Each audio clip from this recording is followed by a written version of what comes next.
The latest push by the Parliamentary Service Commission to have former members of Parliament who lost their seats in 2017 paid about 7 million shillings each as a send-off package has elicited different reactions in the country. If Treasury succumbs to this pressure, it will be forced to allocate 2.1 billion shillings in the supplementary budget to pay the former MPs. A section of policy experts view this latest move as the usual culture of entrenching greed at the expense of public service delivery in the country. Members of Parliament are at it again. This is after it emerged that the Parliamentary Service Commission, which caters for their welfare, is pushing Treasury to have more than 300 former members of Parliament paid 7 million shillings each as send-off package. The Commission wants Treasury to allocate 2.1 billion shillings in the supplementary budget.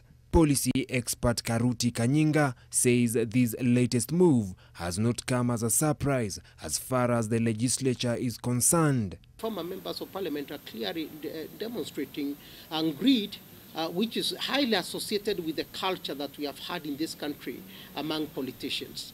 And greed that is focused much more not on mobilization of revenue, not on mobilization of resources, or a greed that is concerned not about how to bake the cake, but how to eat the cake even before you have baked it. After the former MPs lost their seats in the 2017 general elections, the pension department paid them 5.9 million shillings each as an exit package. A concern regarding the Professor Karuti says this exhibits the disconnect between what politicians want to be done and what they want for their own gratification. Look at how politicians, including members of county assemblies, are behaving in this country for the last 10 years. One can see very clearly that it's not a question of lack of policy. Every time we have a new parliament, every time we have a new National Assembly, the first thing they go for is increasing their salaries and wanting to run the Salaries and Remuneration Commission out of town.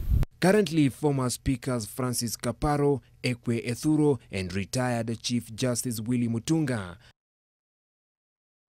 are locked in a standoff with the Treasury, demanding higher pension benefits and monthly pension payments, opposing figures that have been set by the Salaries and Remuneration Commission (SRC). Kaparo also wants an armored four-wheel drive vehicle bought and fueled by taxpayers, while Mutunga and Ethuro are demanding a monthly pension of 1.6 million shillings, besides a lump sum payment of 24 million shillings each and a monthly fuel allowance of 300,000 shillings each. Chief Justice Willie Mutunga has got a right as the former hand of an arm of government to demand what the law required him to get as the head of the judiciary. The same can be said about former speakers.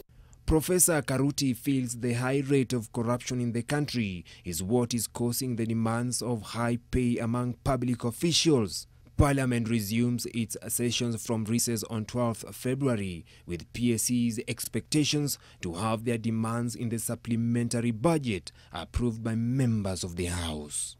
Vincent Odur, NTV.